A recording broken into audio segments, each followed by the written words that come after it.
Captain Elena Vasquez stood on the bridge of the Wanderer's Dream and looked out at the stars. She had been exploring space for 15 years, but the sight still amazed her. The ship was moving slowly through the dark between worlds, far from Earth and far from any other human colony. "Captain, we are getting close to the target system," said Lieutenant Chun from his station. He was young and excited about everything they found out here. The scans show a dead planet with some very old ruins on it. Elena nodded. This was why they were here. The Wanderer's Dream was not a warship. It was built to find things, to study old places, and to learn about the galaxy before humans arrived. Her crew of 200 people were scientists, doctors, engineers, and explorers. They had weapons, but only enough to protect themselves from pirates or wild animals. "Take us into orbit around the planet," Elena ordered. "I want full scans of those ruins before we send anyone down." The planet below them was brown and gray. Once it might have had oceans and forests, but that was millions of years ago. Now it was just rock and dust under a cold sun. But the scans showed something interesting. There were buildings down there, or what was left of buildings. They were made from materials that human science did not understand. "Captain," called out Dr. Sarah Kim from the science station, "these readings are incredible. The ruins are older than anything we have found before. Much older than the Aldari cities on Kepler Prime. Much older than the Vorthan temples on Nu. Sparta? I think these might be from before any of the known races started building cities." Elena felt a chill run down her back. The galaxy was full of old races. The Zephyrians claimed they had been flying between stars for 50,000 years. The Aldari said they were older. But if these ruins were from before all of them, then who built them? "How old?" she asked. Dr. Kim checked her readings again. "The decay patterns suggest at least 5 million years. Maybe 10 million. "Captain, this could change everything we know about galactic history." Elena made her decision. "Prepare 3 teams for surface exploration. I want archaeologists, engineers, and security. We go down tomorrow morning, ship time." The night passed slowly. Elena could not sleep well. She kept thinking about the dead world below and what secrets it might hold. In the morning, she led the first team down to the surface in a shuttle. The ruins were even more amazing up close. The buildings were made from a dark crystal that seemed to absorb light. They rose from the ground in strange patterns that hurt to look at for too long. Some were tall and thin like needles. Others were wide and low like sleeping animals. All of them hummed with a sound too low for human ears to hear, but Elena could feel it in her bones. "The crystal seems to be some kind of computer material," said Dr. Kim as she ran her scanner over a wall. "But it is like nothing in our databases. It is storing information, but I cannot read it." Elena walked deeper into the ruins with her security team. The buildings went down into the ground as well as up into the sky. They found rooms filled with more crystal formations and strange symbols that seemed to move when no one was looking directly at them. "Captain," called Engineer Torres from across the main chamber, "you need to see this." Elena hurried over to where Torres was standing next to a tall pillar of the dark crystal. This one was different from the others. It was perfectly smooth and seemed to glow from inside with a pale blue light. "What is it?" Elena asked. "I think it might be some kind of control system," Torres said. "Look at these patterns. They remind me of the touch controls on Zephyrian technology, but much more advanced." Dr. Kim joined them and began scanning the pillar. "The energy readings are off the charts. This thing is still active after millions of years. The power source must be incredible." Elena studied the pillar carefully. The symbols on its surface did look like they might be controls. They were arranged in patterns that seemed almost familiar, like a language she had once known but forgotten. "Can we activate it safely?" she asked. Dr. Kim frowned. "I do not know. The energy levels are stable, but we do not know what it does. It could be a weapon. It could be a trap. It could be anything."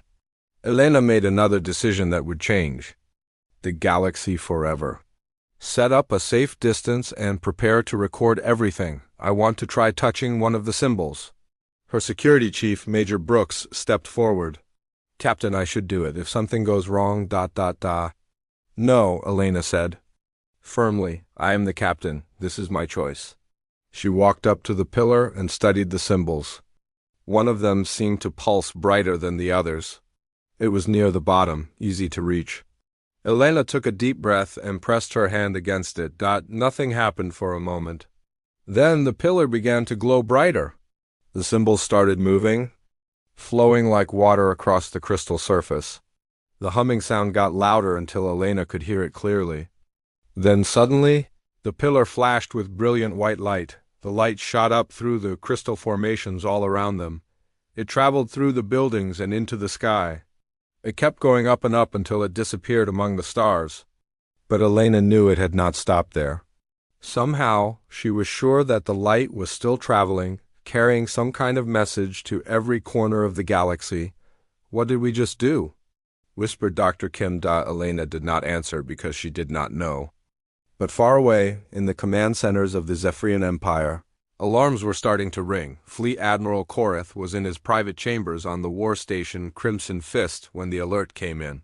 He was an old soldier with gray skin and 4 arms, each ending in hands that had held weapons for more years than most humans had been alive. His species, the Zephyrians, were proud warriors who had conquered dozens of worlds and crushed hundreds of enemies. "Admiral," came the voice of his aide through the communication system. "High Command needs to see you immediately. There has been an incident in Sector 7 Alpha." Korith sighed and put down the tactical reports he had been reading. Sector 7 Alpha was on the edge of Zephyrian space, near where the new race called humans had been exploring. The humans were young and weak, but they were spreading fast through the galaxy. Some of the High Command worried about them, but Korith thought they were not worth much concern. He made his way to the command center where the other admirals and generals were already gathered around the main display. The screen showed a map of local space with a bright red dot pulsing in Sector 7 Alpha. "Report," Korith ordered. General Dex, the military intelligence chief, activated the display. 17 minutes ago, our deep space sensors detected a massive energy pulse originating from the dead world in the Kepler 442 system. The pulse was unlike anything in our databases. It traveled faster than light and reached every major system within 50 light years. "What kind of pulse?" Korith asked. "Unknown. But Admiral, the energy signature matches some of our oldest records. Records from the Forbidden's archives about the predecessor civilization." Korith felt his blood turn cold. Every race in the galaxy had stories about the predecessors. They were the ones who came before, the ancient builders who left ruins on 1,000 worlds and then vanished without explanation. Most scientists thought they were just myths, but the Forbidden's archives contained evidence that they were real, and that they had possessed technology beyond anything the current galaxy could imagine. "Are you saying someone has activated predecessor technology?" Korith asked. "That is what the evidence suggests," General Dex replied. "And Admiral, we know who was in that system when the pulse occurred." The display changed to show ship identification. Records. Korith read the name and felt his anger rising. "Humans," he growled. The other officers began talking at once. Korith listened to their words and felt his anger grow stronger. The humans had been in Zephyrian space without permission. They had activated ancient and dangerous technology. They had sent some kind of signal across the galaxy that could be anything from a weapon to a call for help. "High Command has made a decision," General Dex announced. "The human ship must be destroyed immediately. We cannot allow them to continue tampering with predecessor sites. We cannot allow them to think they can violate our territory without consequences." "What are my orders?" Korith asked, though he already knew. "Take the Crimson Armada and eliminate the human vessel. Make sure there are no survivors. We want to send a clear message to Earth that this kind of behavior will not be tolerated." Korith smiled for the first time that day. The Crimson Armada was his pride and joy.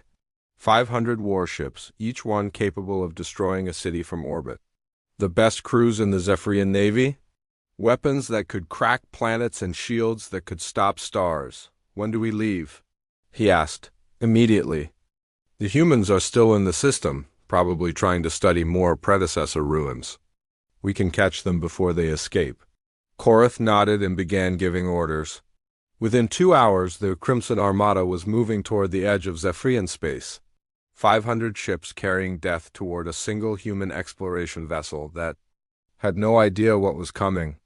On the Wanderer's Dream, Captain Elena Vasquez was still trying to understand what had happened. The crystal pillar had gone dark after the flash of light, and no amount of scanning could get it to respond again. But Dr. Kim and her team had detected something troubling. Captain, we are picking up massive energy signatures approaching this system, Dr. Kim reported. Multiple ships, very large, coming in fast. Elena felt her stomach drop. How many ships? The computers say at least 400. Maybe 500. And Captain, they are not broadcasting any identification signals. Elena closed her eyes for a moment. She knew what this meant. Someone had seen the energy pulse and decided that the humans were a threat. Someone was coming to make sure that Elena and her crew never made it home. All teams, return to the ship immediately, she ordered. Prepare for emergency departure. But even as her people rushed back to the Wanderer's Dream, Elena knew they would not be fast enough. The approaching ships were too close and too fast. In a few hours they would arrive and demand surrender or simply start shooting. Elena looked out at the ancient ruins one last time as her shuttle lifted off. Whatever the predecessors had built, here it had just started a war that could destroy the galaxy. And somehow, she and her crew were going to be right in the middle of it. The Crimson Armada moved through space like a giant metal storm. 500 warships spread out in perfect formation, their hulls gleaming red under the light of distant stars. At the center of this force, Fleet Admiral Korath stood on the bridge of his flagship, the Crimson Fist, and watched the display screens show their target getting closer. Admiral, we will reach the human ship in 4 hours, reported Captain Vex, his second in command. Our scouts confirm that the vessel is still in orbit around the dead world. They do not seem to know we are coming. Korath nodded with satisfaction. The humans were about to learn what happened when someone disturbed Zephyrian territory.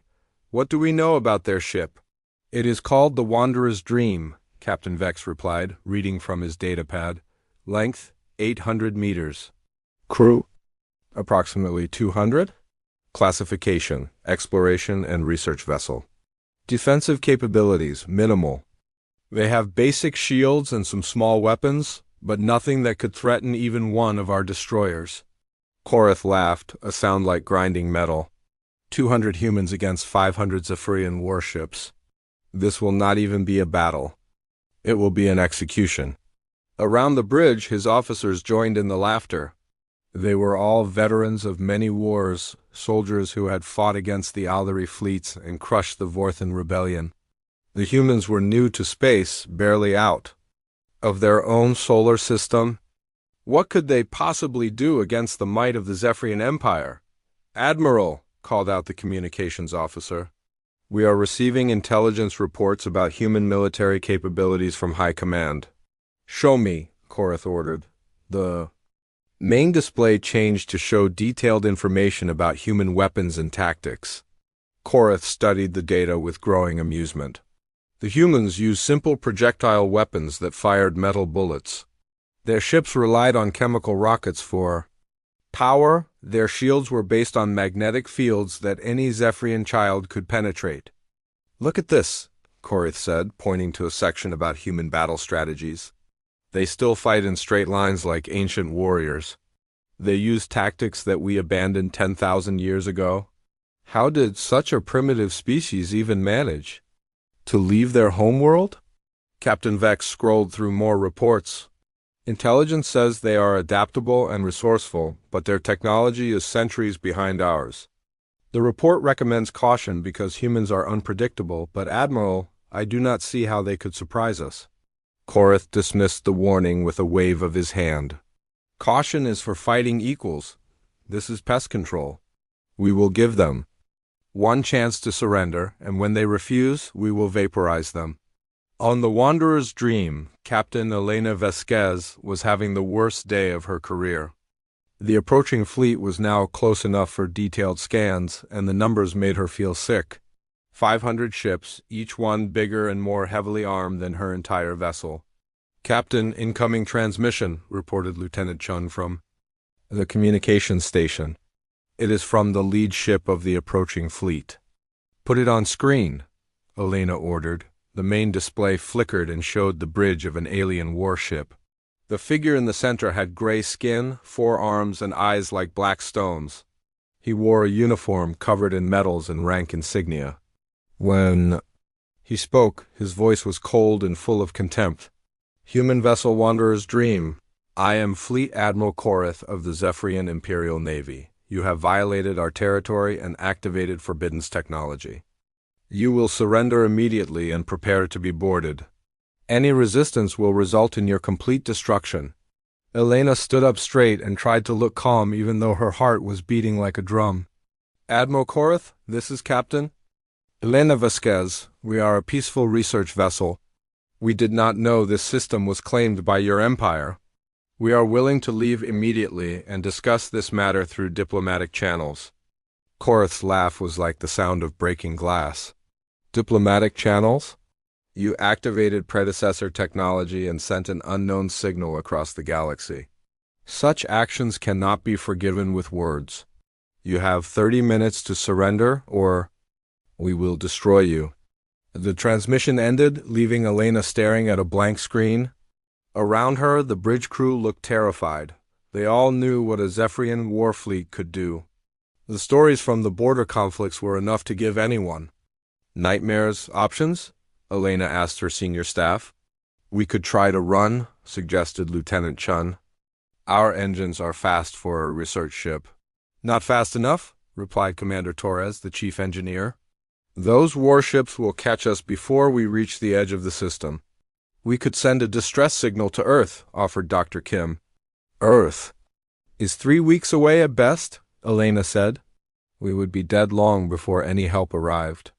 Major Brooks, the security chief, cleared his throat. "Captain, there is another option." Elena looked at him. Major Brooks was a former military officer who had served on the front lines during the Proxima War. If anyone knew about fighting impossible odds, it was him. "What option?" Elena asked. "We fight," Brooks said simply. The bridge went quiet except for the humming of the ship's systems.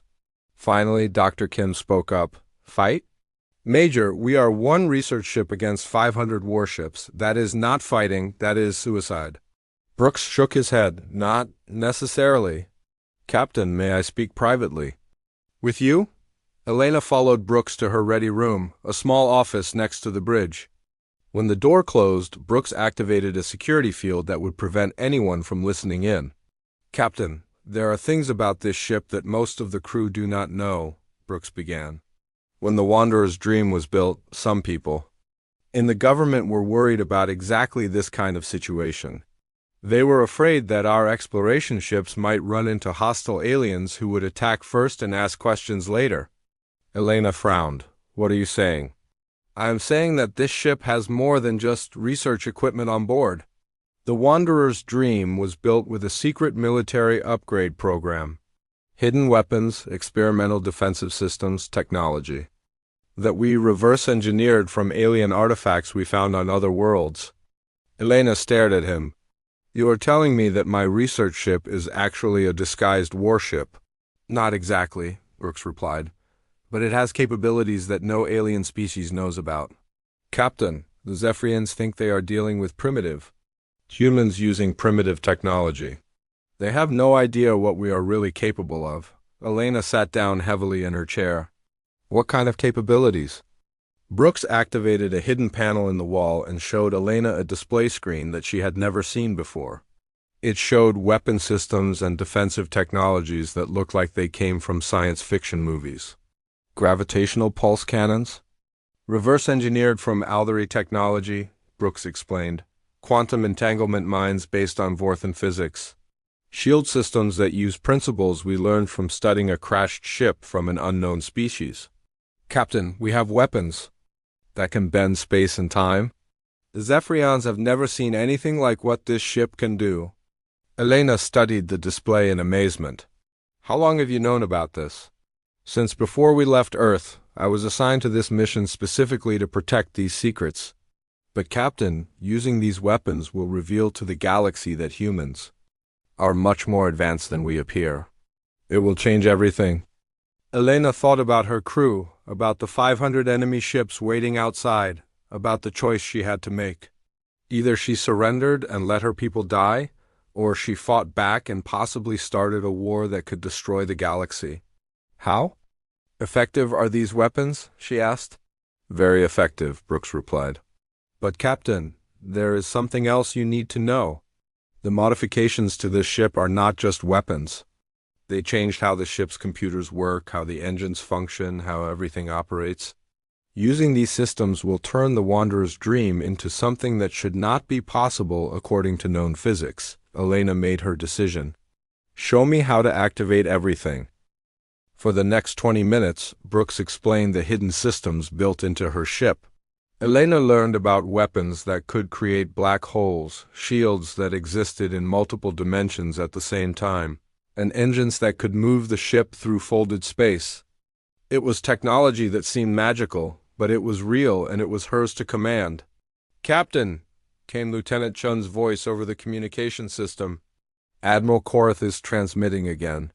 Elena returned to the bridge with Brooks following behind her. The display screen showed the Zephyrian Admiral's face again, but this time he looked impatient and angry. Human Captain, your time is up. Have you decided to surrender? Elena looked around at her crew. They were all watching her, waiting for her to save them or lead them to their deaths. She thought about the ancient ruins below, about the signal that had started all of this, about the choice between surrender and fighting. Admiral Korath? Elena said clearly. This is Captain Elena Vasquez of the Earth vessel Wanderer's Dream. We are a peaceful research ship, but we will defend ourselves if attacked. I suggest you reconsider your course of action. Korath's eyes went wide with surprise, then narrow. With rage. You dare to threaten me? One small ship against the Crimson Armada? Human, you are either very brave or very stupid. Maybe both, Elena replied. But Admiral, you should know that humans have a saying. It is not the size of the dog in the fight. It is the size of the fight in the dog. Korath laughed again. Your primitive sayings will not save you. All ships, attack formation. Destroy the human vessel. The transmission ended and Elena watched on her screens as the Zephyrian fleet began to move. 500 warships spreading out like a giant net, preparing to surround and destroy her ship. Their weapons were powering up, their shields were activating, and their engines were pushing them forward with deadly purpose. Major Brooks, Elena said calmly, activate all hidden systems. Show the Zephyrians what humans are really capable of. Brooks moved to a console and began entering codes that Elena had never seen before. Around the ship, systems that had been sleeping for months began to wake up. In hidden compartments, weapons that bent the laws of physics prepared to fire. The ship's computers started calculations that would have been impossible just moments before. All systems active, Captain, Brooks reported. The Wanderer's Dream is ready for battle. Elena looked out at the approaching enemy fleet and smiled grimly. The Zephyrians thought they were hunting a helpless research ship. They were about to learn that they had found something much more dangerous. They were about to learn that humans did not surrender easily, and that human technology was not as primitive as they believed. The battle that would terrify the galaxy was about to begin.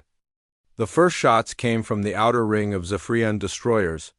Bright blue energy beams cut through space toward the Wanderer's Dream, weapons that could melt through the hull of any normal ship.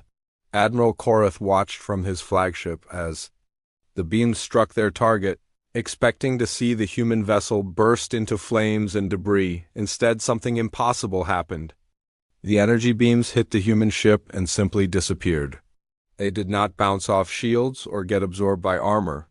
They just vanished as if they had never existed at all. What? Korath shouted, staring at his displays in confusion. Fire again! All ships, fire everything. The Crimson Armada unleashed its full power. Thousands of energy beams, plasma cannons, and missile warheads flew toward the single human ship.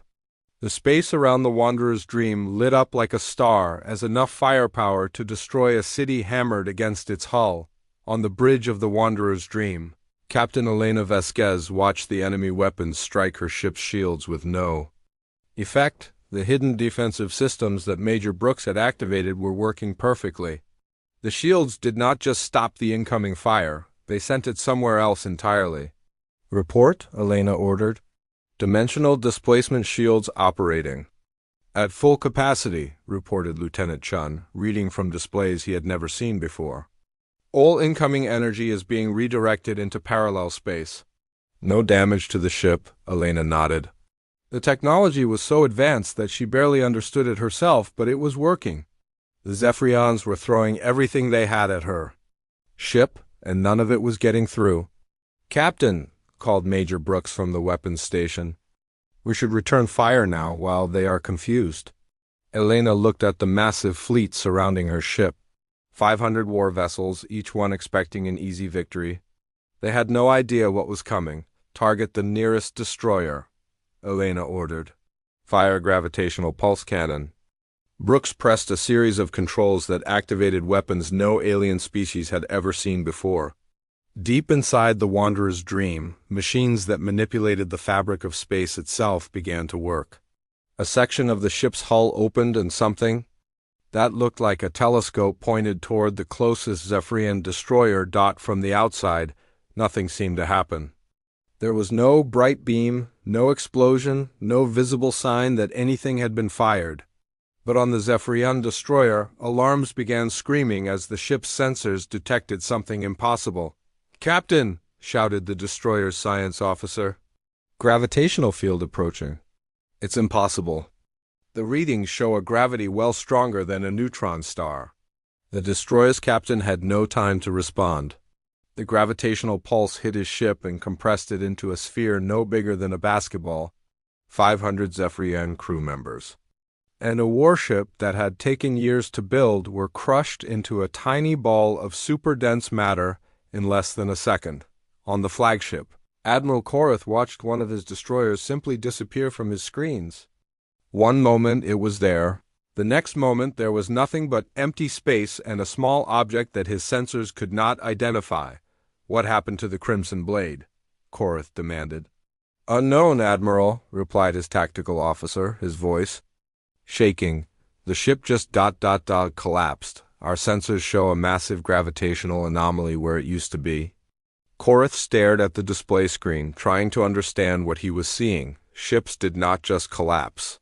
Gravity wells that strong did not appear in empty space. What kind of weapon could do such a thing? "All ships maintain attack formation," Korath ordered. "Whatever weapon they used, they cannot have many of them. Continue firing." The Zephyrian fleet opened fire again, but this time Elena was ready to show them something even more terrifying. As the enemy weapons struck her shields, she gave Major Brooks a new order. "Deploy quantum entanglement mines," she said. Brooks activated another impossible system. From hidden launchers around the Wanderer's Dream, small devices shot out into space. They looked harmless, like metal spheres no bigger than basketballs. But as they moved away from the human ship, they began to do something that violated everything the Zephyrians thought they knew about physics. The mines split apart. Each one became 2 identical copies of itself, then 4, then 8. But these were not just copies. They were the same mine existing in multiple places at the same time. The quantum entanglement technology allowed each mine to be in dozens of locations simultaneously while still being the same object. "What are those things?" Admiral Korath asked as his sensors detected the strange devices appearing throughout his fleet. "Unknown, Admiral," his science officer replied. "They appear to be some kind of mine, but they are showing up in multiple locations at once. Our computers say this is impossible." "Destroy them," Korath ordered. The Zephyrian ships began firing at the mines, but every time they destroyed one, it reappeared somewhere else. The quantum entanglement meant that destroying a mine in one location had no effect on its existence in other locations. Worse, as the mines moved through the fleet, they began to activate. The first explosion took out 3 Zephyrian cruisers. At once, the mine detonated in multiple dimensions simultaneously, creating a blast that existed in several realities at the same time. The cruisers were not just destroyed, they were erased from existence, removed from the universe as if they had never been built. More explosions followed as the mines reached other ships. Each detonation was impossible, a blast that happened in places where the mine was not supposed to be. The Zephyrian fleet began to panic as ships vanished from reality one by one. "Admiral!" shouted the tactical officer. "We have lost 17 ships. The mines are everywhere and nowhere. Our weapons cannot target them properly." Korath felt fear for the first time in his long military career.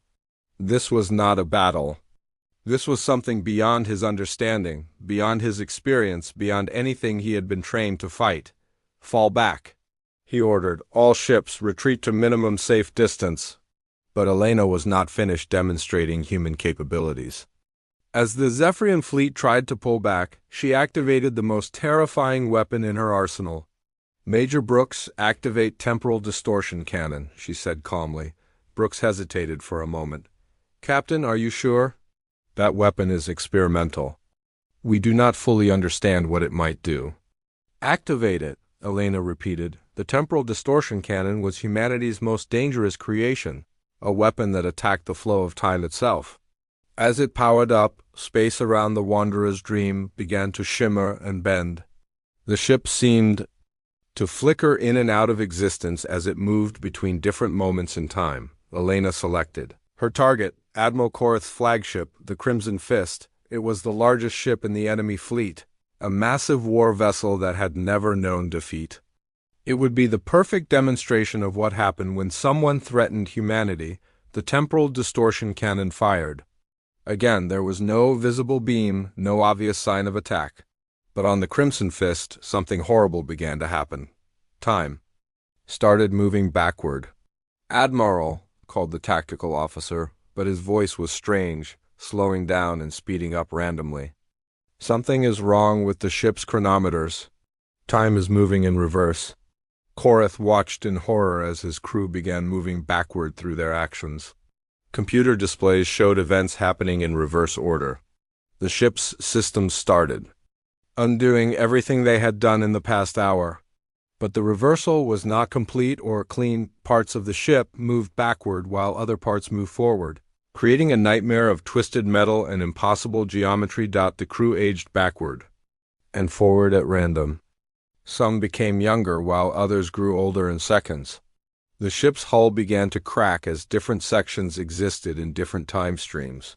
Metal that was new became old and rusty, then became new again, then crumbled to dust, then reformed. "Make it stop!" Korath screamed, but his words came out backward and forward at the same time. The temporal distortion spread through the ship like a virus. Weapons fired backward into their own barrels. Shields activated before they were turned on. Crew members experienced their entire lives in random order, remembering things that had not happened yet, and forgetting things that were happening now. Elena watched the enemy flagship tear itself apart as time became twisted and broken around it. The temporal distortion cannon was working exactly as designed, but she felt no joy in using such a terrible weapon. "That is enough," she said quietly. "Shut down the temporal cannon." The distortion field around the Crimson Fist flickered and died, leaving the ship damaged and dead in space. Half the crew was unconscious from temporal shock. The other half was trying to understand what had just happened to them. The ship's systems were ruined, caught between different moments in time. Admiral Korath sat in his command chair, aged 20 years and 20 seconds, staring at displays that showed impossible readings. His fleet of 500 ships had been reduced to less than 400 in just a few minutes. The human ship had not even moved from its position near the dead planet. "Admiral," whispered his communications officer. "The other ships are requesting orders."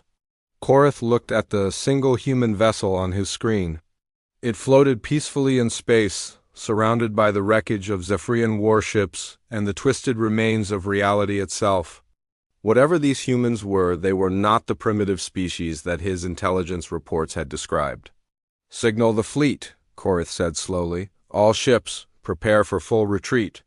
"Admiral?" his tactical officer asked in confusion. "We still outnumber them 400 to 1. Korath laughed, but it was not a happy sound. "Look around you, officer. Look at what one human ship has done to the pride of the Zephyrian Navy. We came here to destroy a research vessel. Instead, we have found something that can bend reality itself to its will." On the Wanderer's Dream, Elena watched the enemy fleet begin to pull back. But she was not ready to let them leave yet. They had come here to kill her crew and destroy her ship. They needed to understand the price of threatening humanity. "Major Brooks," she said, "do we have any ships in range for the time loop projector?" Brooks checked his displays. "About 50 ships are still close enough, Captain," Elena nodded. "Trap them."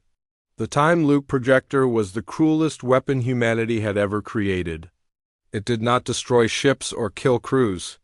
Instead, it trapped them in a small bubble of time that repeated itself endlessly. The victims would experience the same few moments over and over again for eternity, aware that they were trapped but unable to escape. 50 Zephyrian ships suddenly found themselves reliving the last 30 seconds of their lives repeatedly.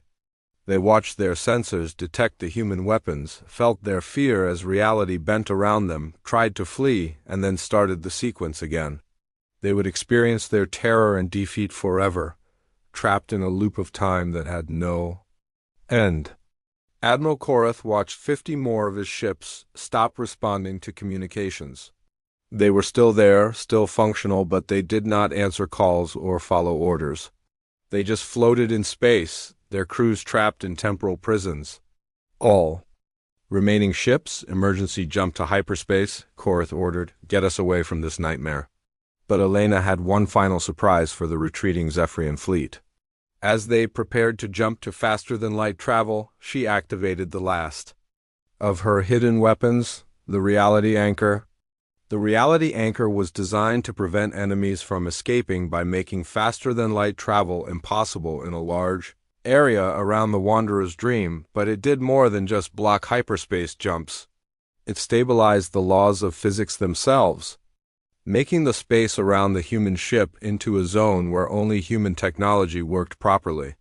The Zephyrian ships found their hyperspace drives failing. Their weapons stopped working, their shields flickered and died. One by one, the remaining ships of the Crimson Armada lost power and drifted helplessly in space. Admiral Korath watched his displays go dark as his flagship lost all power. Emergency lighting came on, casting red shadows across the bridge. In the distance, the human ship continued to float peacefully, surrounded by the broken remains of what had once been the most powerful fleet in the galaxy. "Admiral," whispered his communications officer. "What do we do now?" Korath had no answer. In his 50 years of military service, he had never imagined that such a defeat was possible. One human ship had destroyed, disabled, or trapped nearly 200 Zephyrian warships without taking any damage itself. It had used weapons that should not exist and defenses that violated the laws of physics. Elena Vasquez looked out at the defeated enemy fleet and felt sick to her stomach. She had won the battle, but at what cost? She had revealed to the galaxy that humans possessed technology beyond anything the known species could imagine. She had shown that a single human ship could defeat an entire alien armada. The galaxy would never look at humanity the same way again. The age of humans being seen as a young and harmless species was over. From this moment forward, they would be seen as something much more dangerous, something to be feared. The news spread across the galaxy faster than anyone thought possible. Within hours of the battle at the Dead World, every major civilization was receiving the same terrifying message. The Crimson Armada was gone, on the homeworld of the Aldari.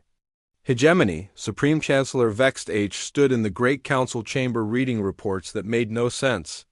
The Aldari were an ancient race, proud of their advanced technology and their long history of peace through strength. They had fought the Zephyrians to a standstill many times over the centuries. They knew exactly how powerful the Crimson Armada was. Read the report again. Vexed H ordered his military advisor. General Kethen cleared his throat and began reading from the datapad in his six-fingered hands. At 14:30 Galactic Standard Time, the Zephyrian Crimson Armada engaged a single human exploration vessel near the Kepler 442 system. Fleet composition: 500 warships including the flagship Crimson Fist, human vessel, the Wanderer's Dream.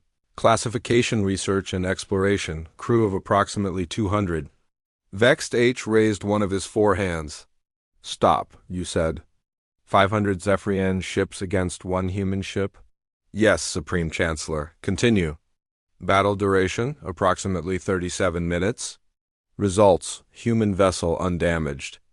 Zephyrian losses, 212 ships destroyed, 50 ships trapped in temporal anomalies, 96 ships disabled, remaining ships retreated with severe damage. No human casualties reported.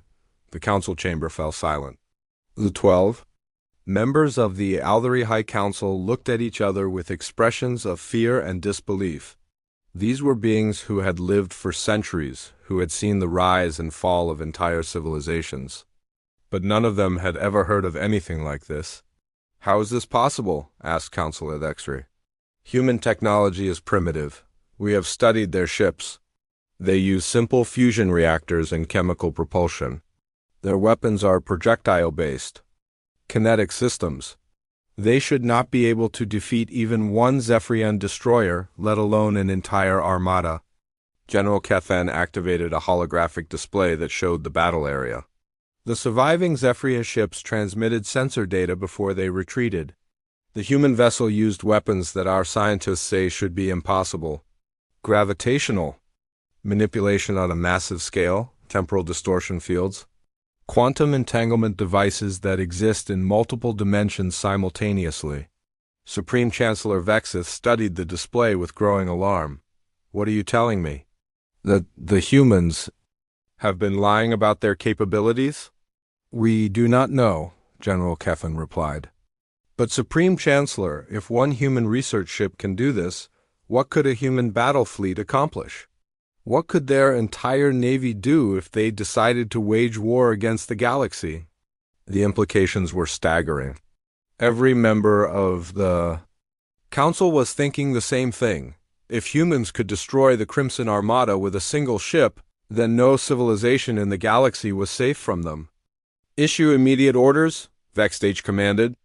All Althari fleets are to retreat to the inner systems. Activate the ancient defense protocols. Begin evacuating our border colonies immediately. Supreme Chancellor, Councilor Mexva protested.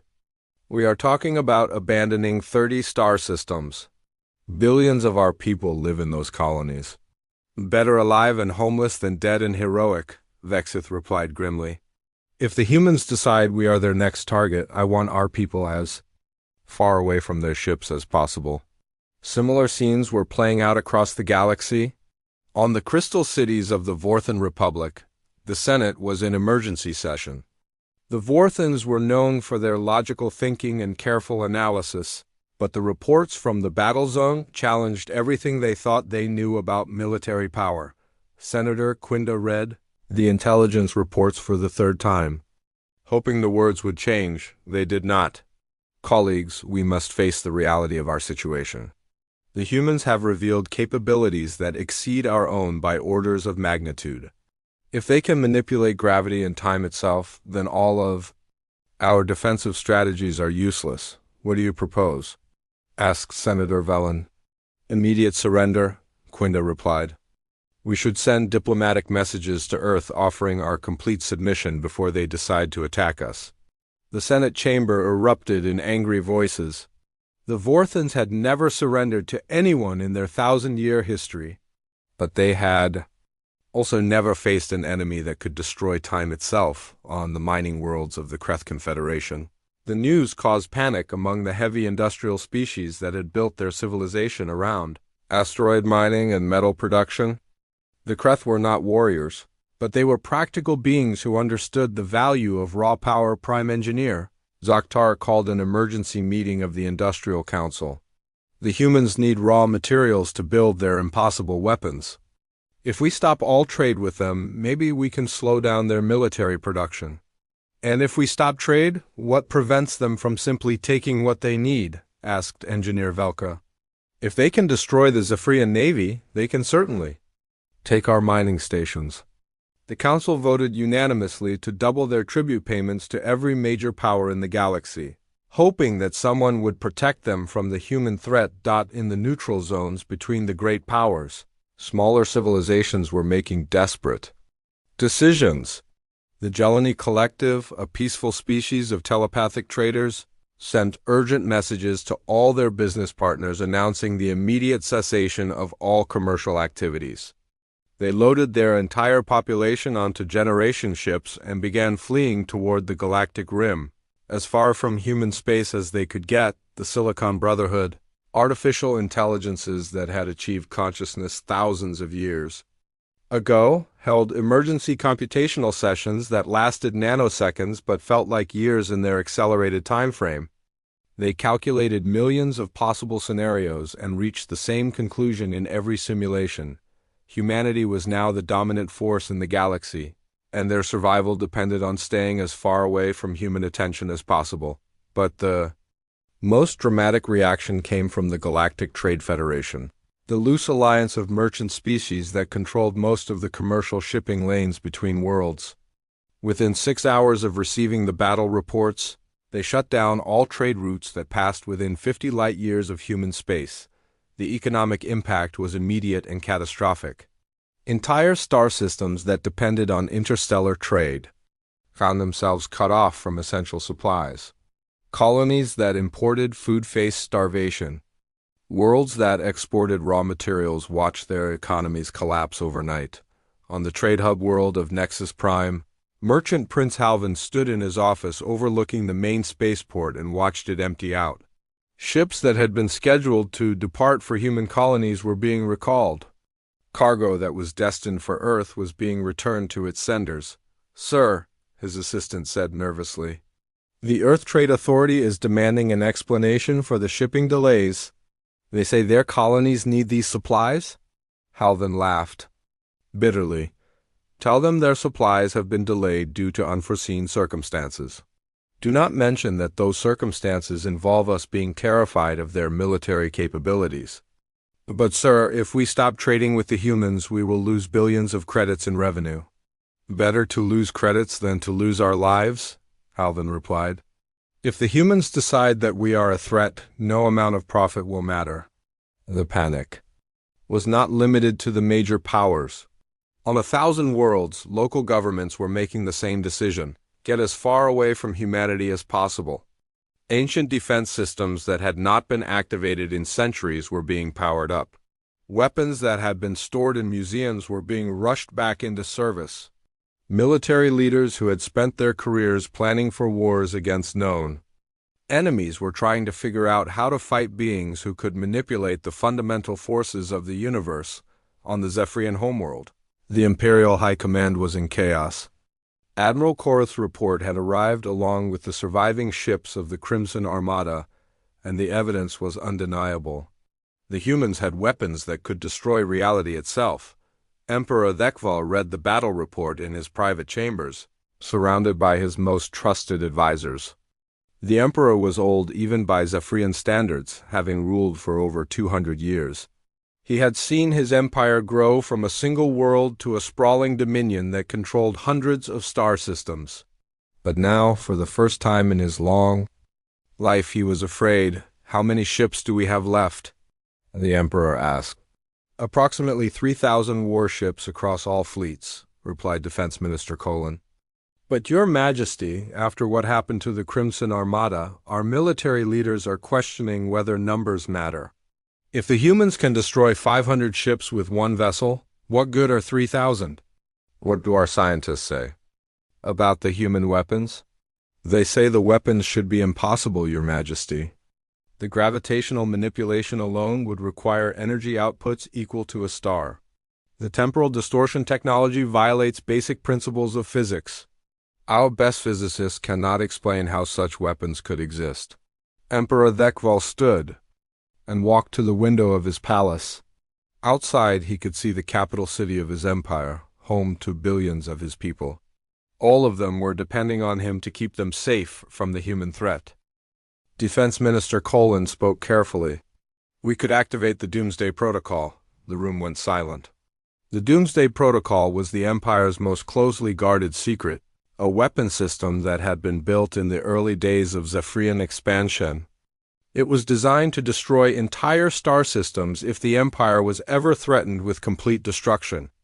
"You are suggesting we destroy human worlds?" the Emperor asked. "Before they destroy ours, yes. Your Majesty, we have the coordinates of Earth and their major colonies.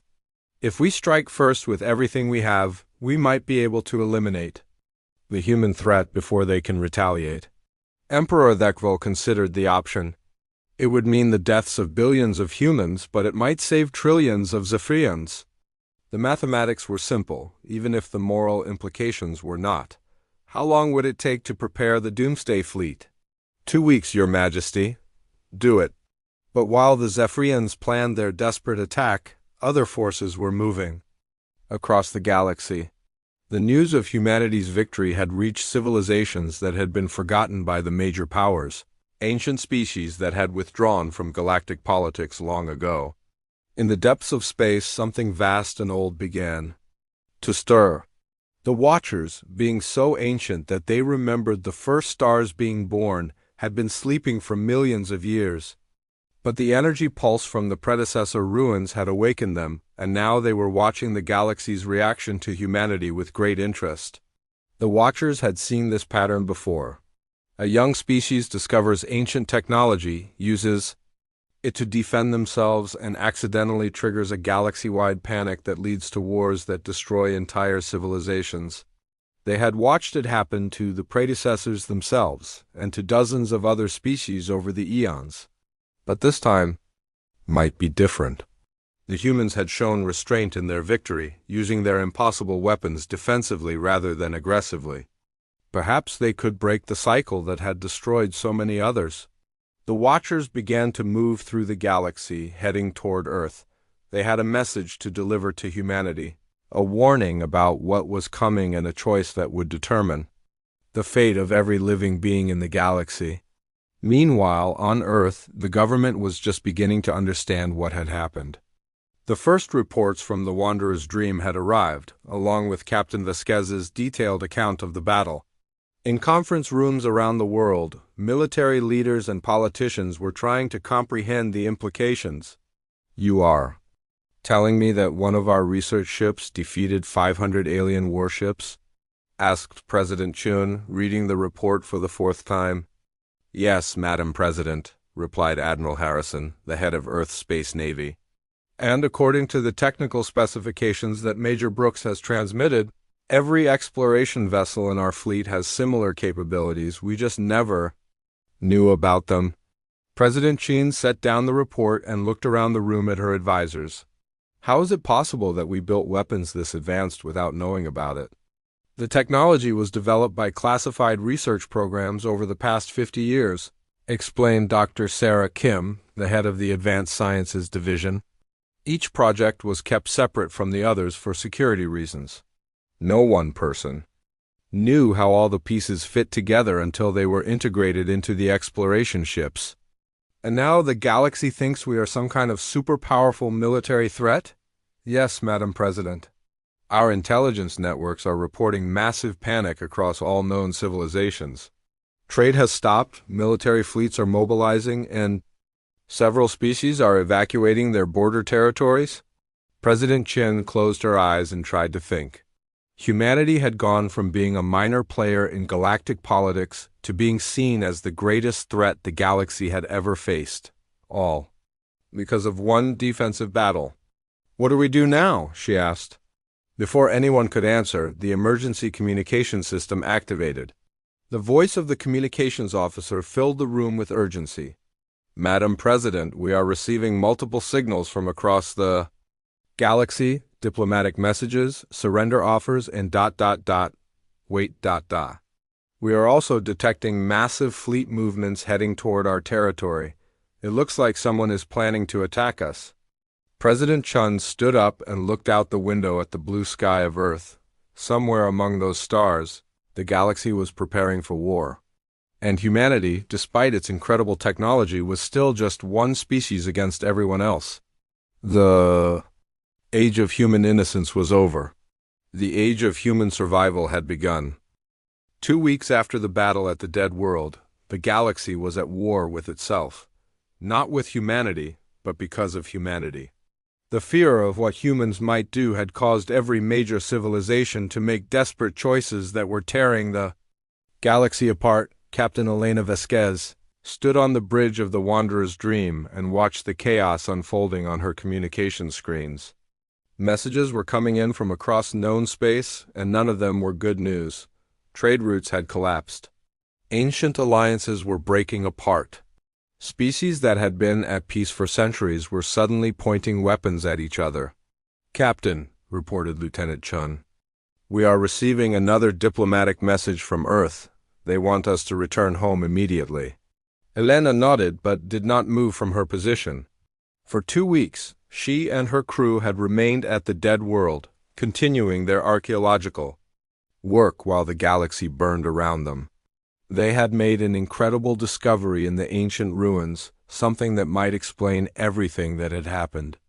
"Any word from the Zephyrian survivors?" Elena asked. "Admiral Korath's ship is still powered down and drifting. The other surviving vessels are maintaining their distance but not trying to leave the system." Elena had offered medical aid to the damaged Zephyrian ships, but they had refused all contact. The alien admiral seemed to be waiting for something, though Elena could not guess what.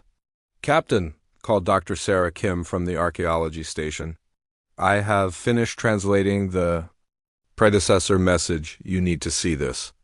Elena walked over to where Dr. Kim was working with the ancient crystal artifacts they had recovered from the ruins. The energy pulse that had started everything had awakened more than just a beacon. It had activated an entire library of information, left behind by the civilization that had built this place millions of years ago. "What does it say?" Elena asked. Dr. Kim activated a holographic display that showed symbols and words in multiple languages, including several that Elena recognized as modern galactic languages. The predecessors had somehow predicted that their message would be found by species that did not exist when they wrote it. "It is a warning," Dr. Kim explained. "The predecessors were not the first advanced civilization in this galaxy. They were maybe the 10th or 20th. Each time the same pattern repeated itself. A young species would discover ancient technology, use it to defend themselves, and accidentally trigger a galaxy-wide panic that led to devastating wars." Elena read the translated text with growing horror.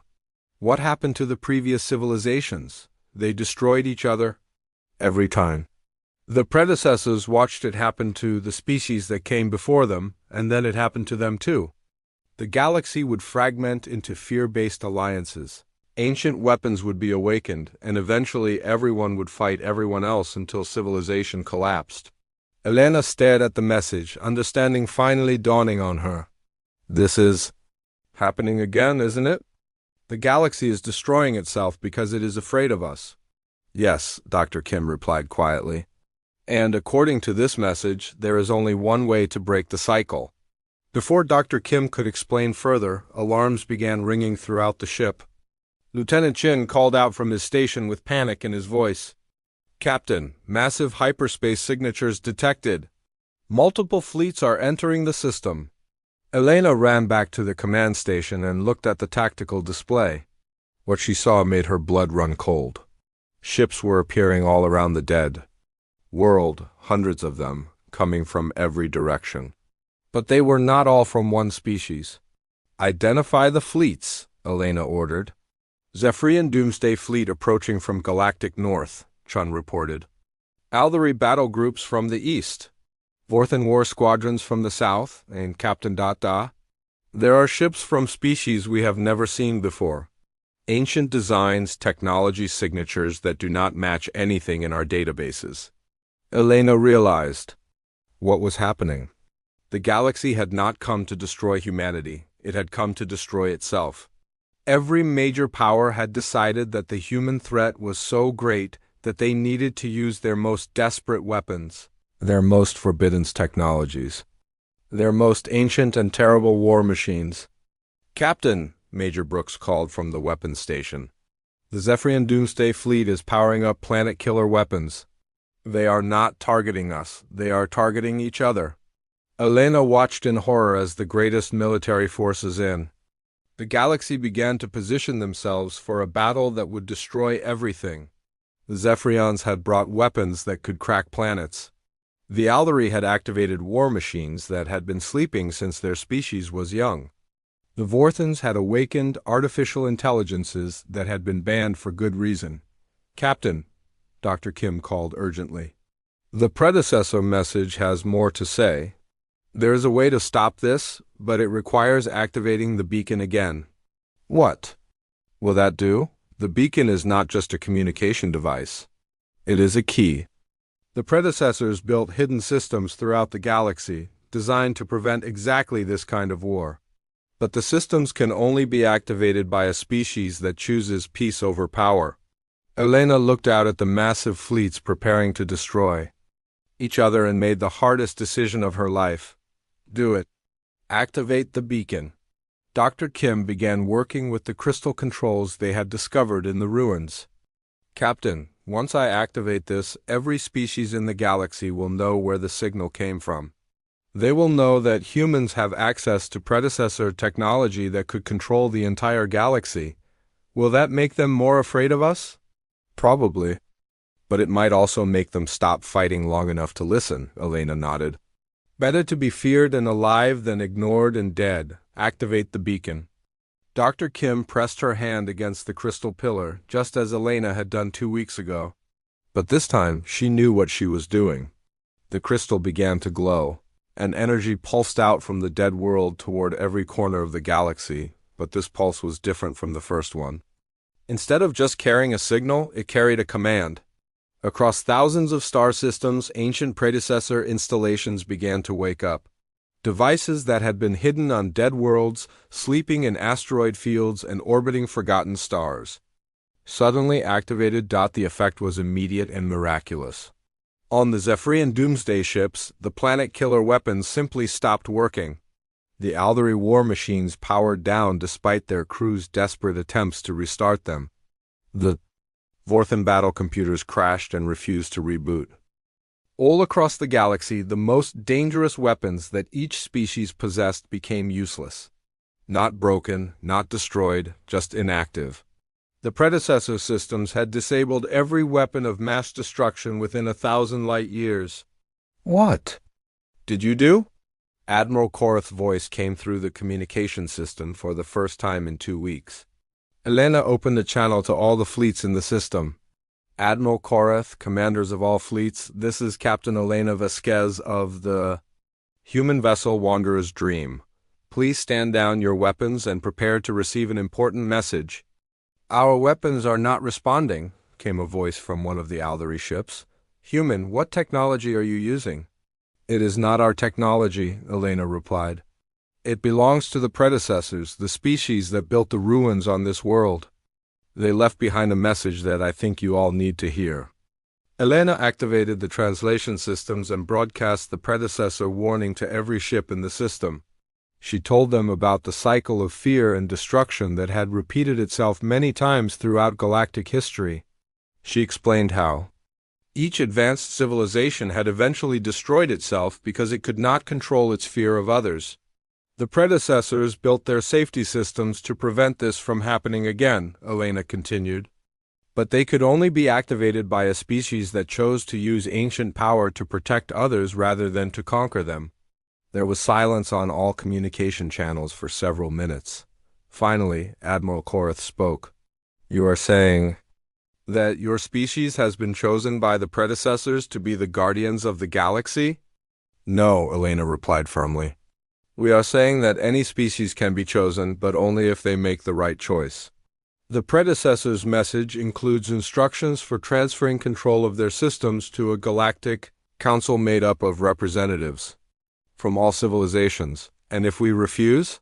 asked an Aldari commander. Then your weapons stayed disabled until you change your minds, Elena said. The predecessor systems will not allow the galaxy to destroy itself again.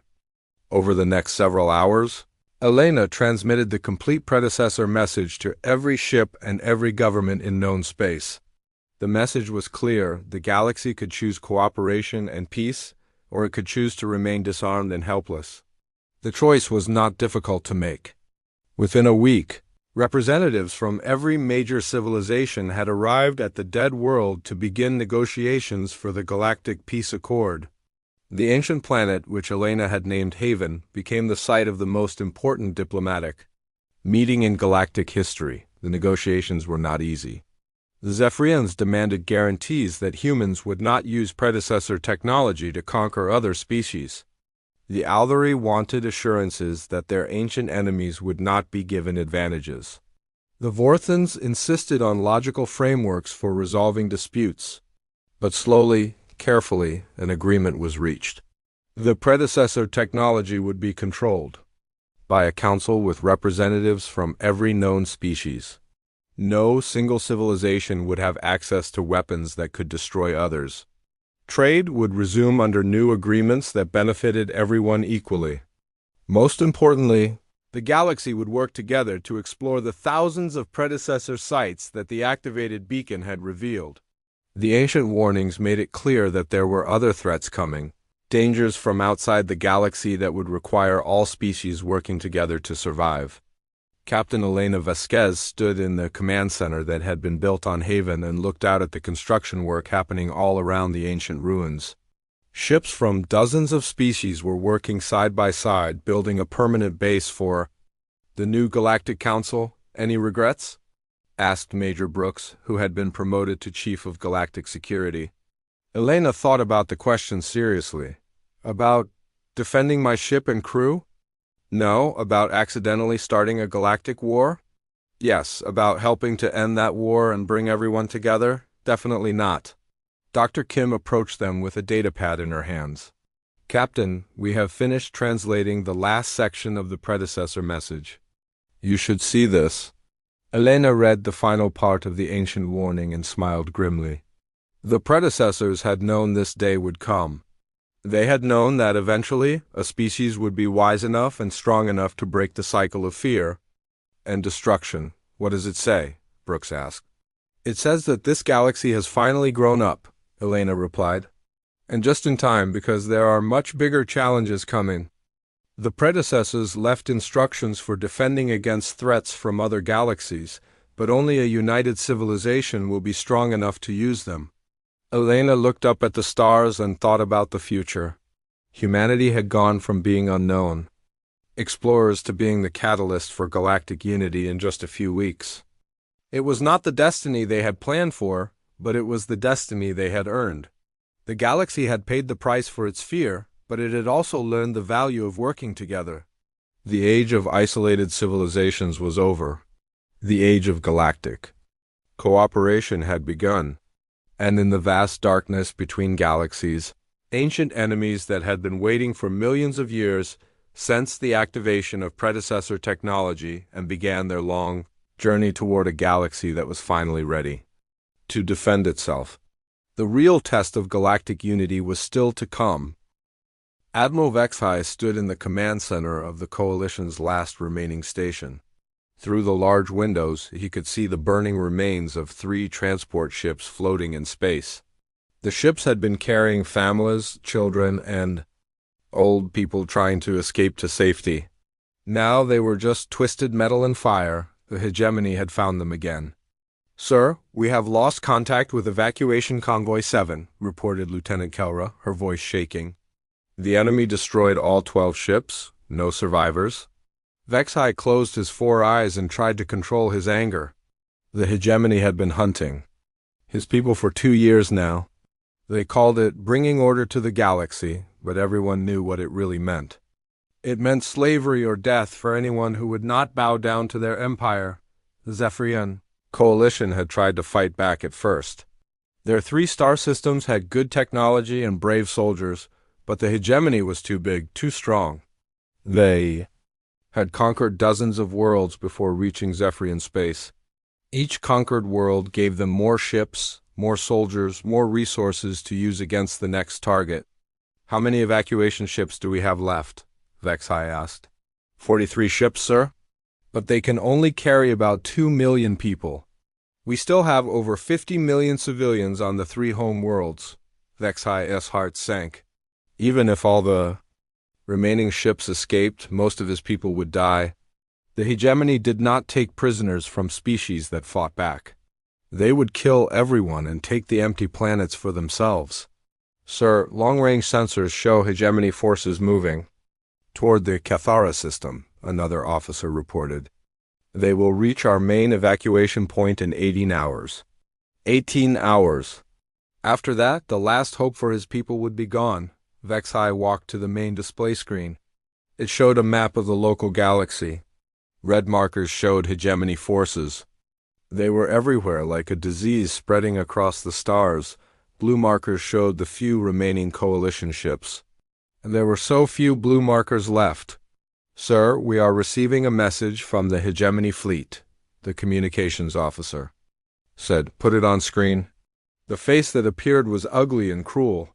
Commander Theckener of the hegemony smiled with too many teeth. His yellow eyes gleamed with pleasure.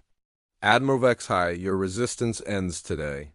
Surrender now, and your people will serve the hegemony as workers. Continue to fight, and we will kill every last one of you. My people will never serve your empire. Vexai replied. We would rather die free than live as slaves. Theckener's smile grew wider. That can be arranged. You have 1 hour to change your mind. After that, we begin hunting down your evacuation ships. The screen went black. The command center was quiet for a long moment. Everyone knew what this meant. In 1 hour, the slaughter would begin again. Sir, Lieutenant Kelra said quietly. What are your orders?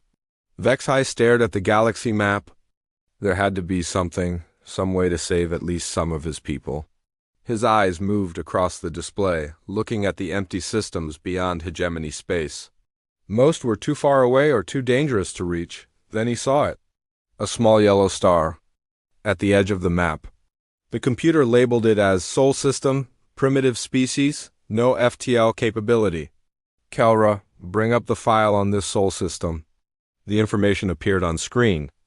One inhabited planet called Earth. The species called themselves humans. They had only reached their own moon so far and had never traveled between stars. Their technology was hundreds of years behind the Coalition, but they were there. They existed. And maybe, just maybe, they would help. Sir, you cannot be thinking of contacting them, said Commander Jaxel, his science officer. They are barely out of their Stone Age. What could they possibly do? They might have cargo ships, Vexai said.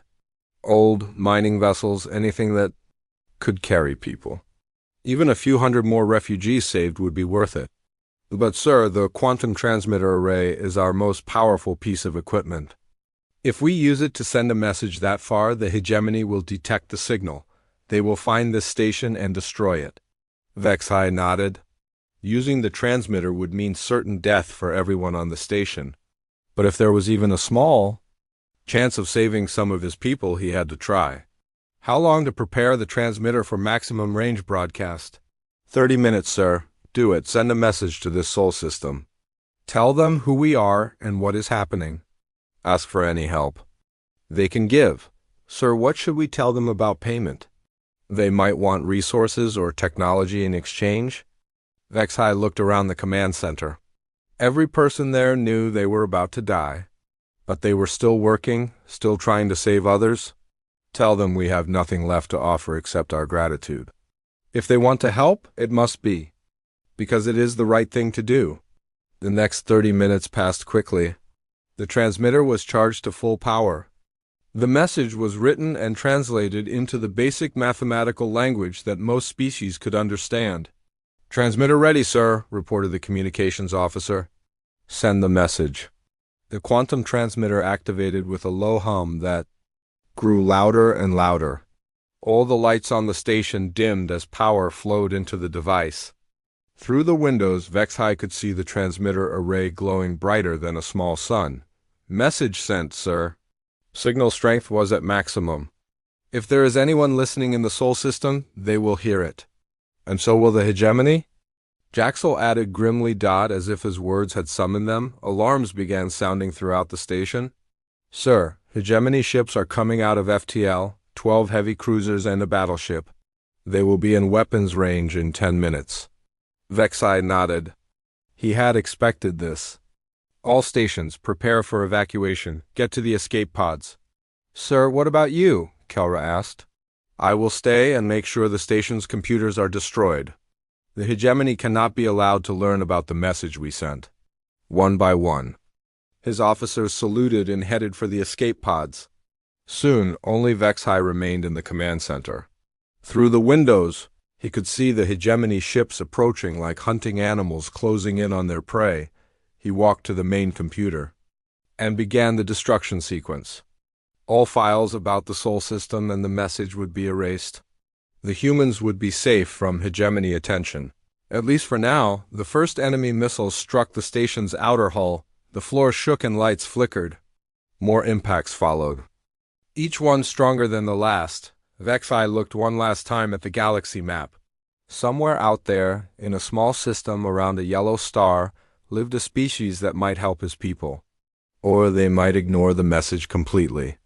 But at least he had tried. The final missile hit the power core.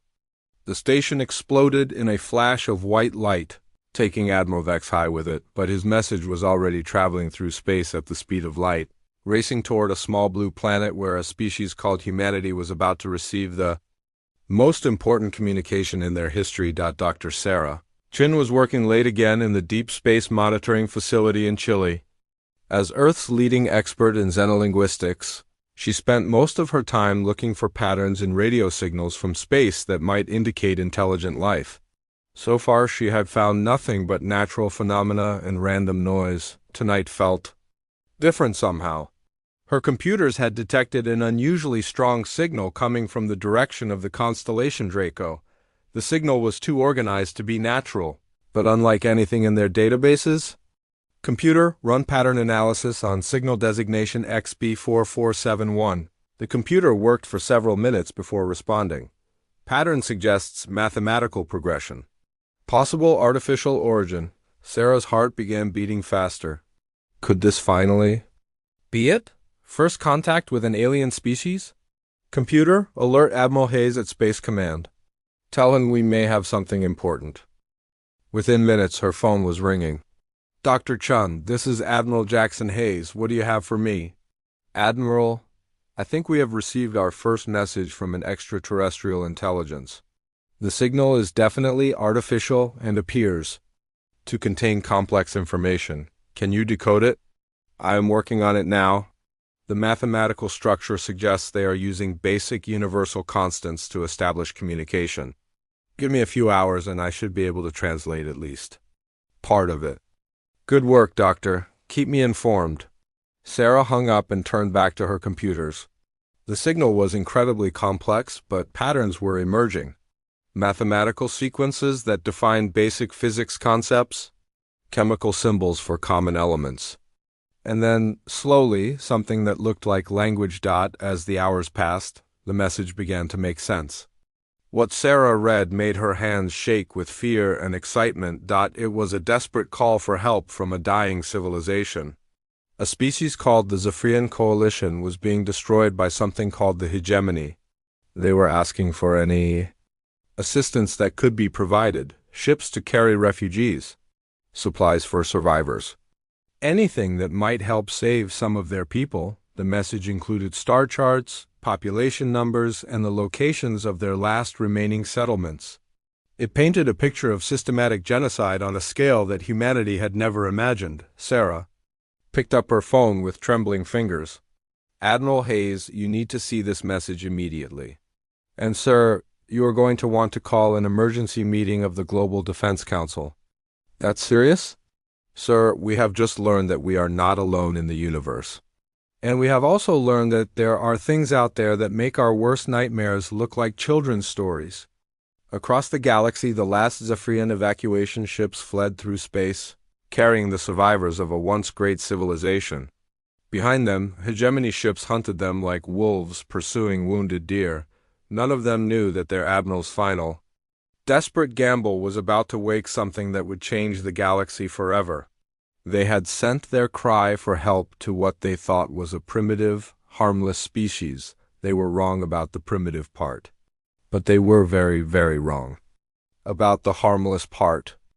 Captain Elena Vasquez stood on the bridge of the UES Indomitable, watching the stars stretch into lines as her ship dropped out of faster-than-light travel.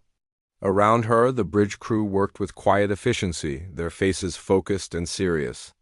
"Captain, we have arrived at the coordinates provided in the alien distress signal," reported Navigation Officer Chun. "We are at the edge of what they called Zephyrian space," Elena nodded. It had been 3 weeks since Earth received the desperate message from the dying alien civilization. 3 weeks of frantic preparation as humanity's military leaders planned their first contact with extraterrestrial life. The Global Defense Council had debated for hours about how to respond. Some wanted to ignore the message, afraid that getting involved would bring the enemy to Earth. Others argued that humanity had a moral duty to help. Admiral Hayes had ended the debate with simple words: "We don't ignore distress calls. We never have, and we never will." Now, Elena was here with the most advanced ship in humanity's fleet, leading a mission that would either save an alien race or start humanity's first interstellar war. "Sensors, what do you see?" Elena asked. Lieutenant Commander Torres studied his displays with growing alarm. "Captain, I am reading massive energy signatures throughout this system. Multiple large ships, weapons fire, and what looks like debris from destroyed vessels." "Can you identify the ships?" "Some match the design patterns from the Zephyrian message, but there are others much larger. They appear to be attacking the smaller vessels." Elena felt her jaw tighten. They had arrived in the middle of the massacre they had come to stop.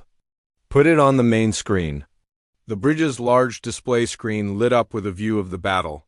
Elena had seen combat before, but nothing like this. Massive alien warships, each one larger than a city, were systematically destroying smaller vessels that were clearly trying to escape. The smaller ships had no weapons and were packed with refugees. As Elena watched, one of the large warships fired a beam weapon that cut through an escape ship like it was made of paper. The ship broke apart, spilling tiny figures into space. People, families, children. "Captain, we are receiving a transmission from one of the large ships," the communications officer reported. "They are demanding we identify ourselves and leave immediately or be destroyed." "Are those the hegemony forces mentioned in the distress signal?" "Yes, ma'am." Ship configurations matched the data provided by the Zephyrians. Elena looked around her bridge. Her crew was waiting for orders. Each face showed the same mixture of anger and determination that she felt. "Weapons, charge all railguns and prepare nuclear torpedoes. Target the largest enemy vessel." "Ma'am, we do not know their capabilities," Torres warned. "Those ships are much larger than ours." "Size isn't everything, Commander." "Communications, open a channel to the enemy ships." "Channel open, Captain." Elena stood and faced the main screen.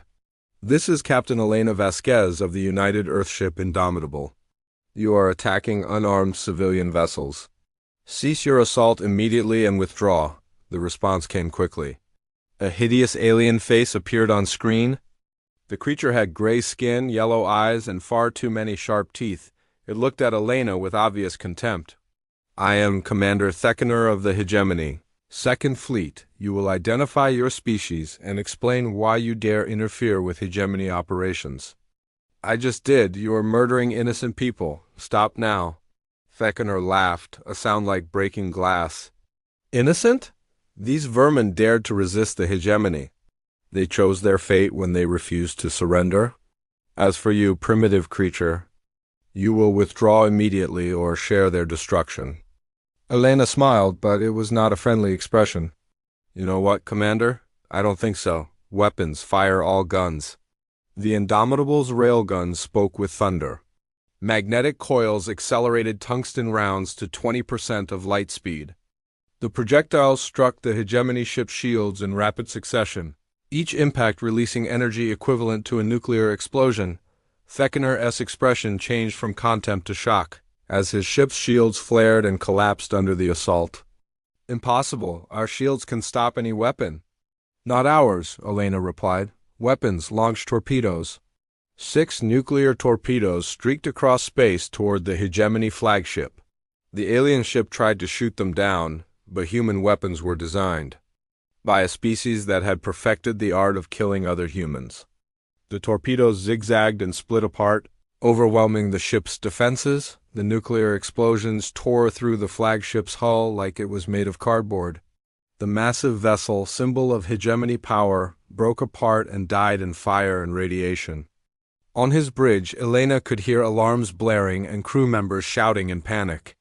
The other hegemony ships were turning to face this new threat, but their movements seemed clumsy and slow. Commander Torres, analysis of enemy vessels. Captain. Their ships are heavily armored but not very maneuverable.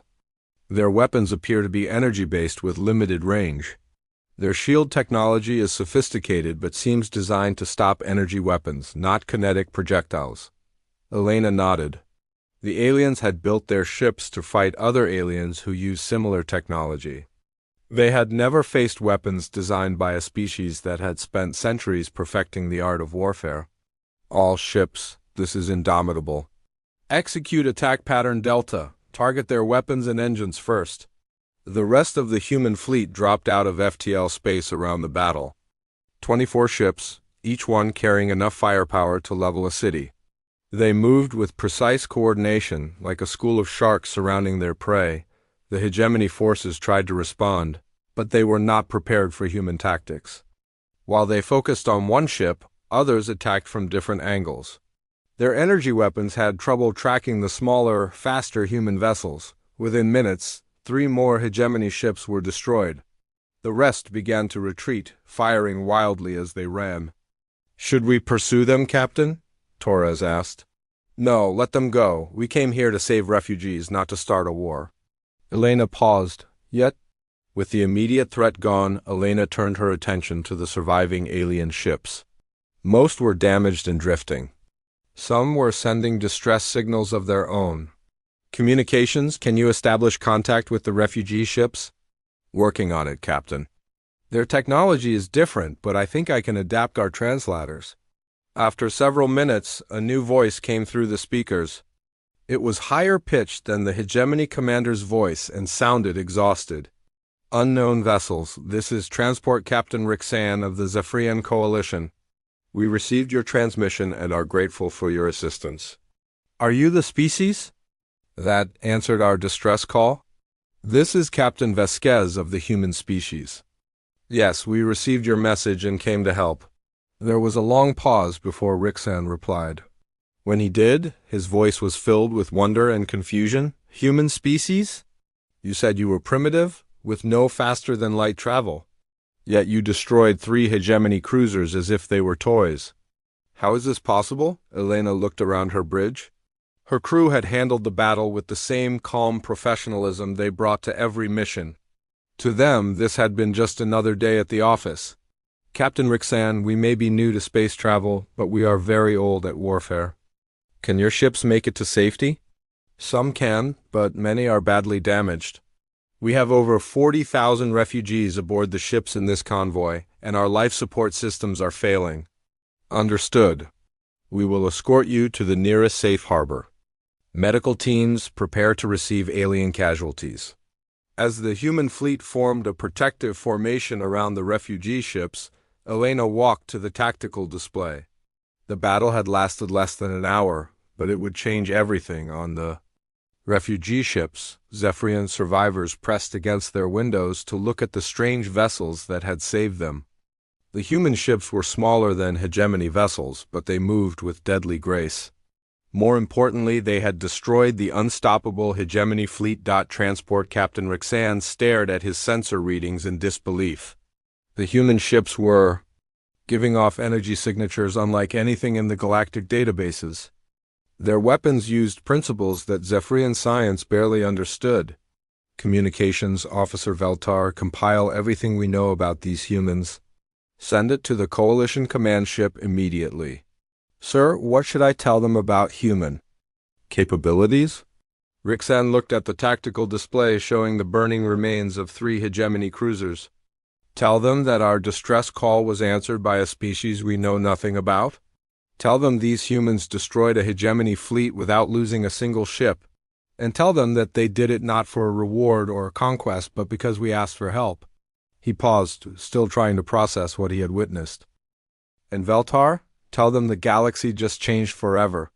Aboard the Indomitable, Elena was receiving reports from her other ships. The human fleet had suffered no casualties and minimal damage. The hegemony forces had been completely outmatched. Captain, we are receiving long-range communications from deeper in Zephyrian space, the communications officer reported. Multiple alien vessels are requesting permission to approach. Friendly? They identify themselves as coalition forces. They want to thank us for saving the refugees. Elena nodded.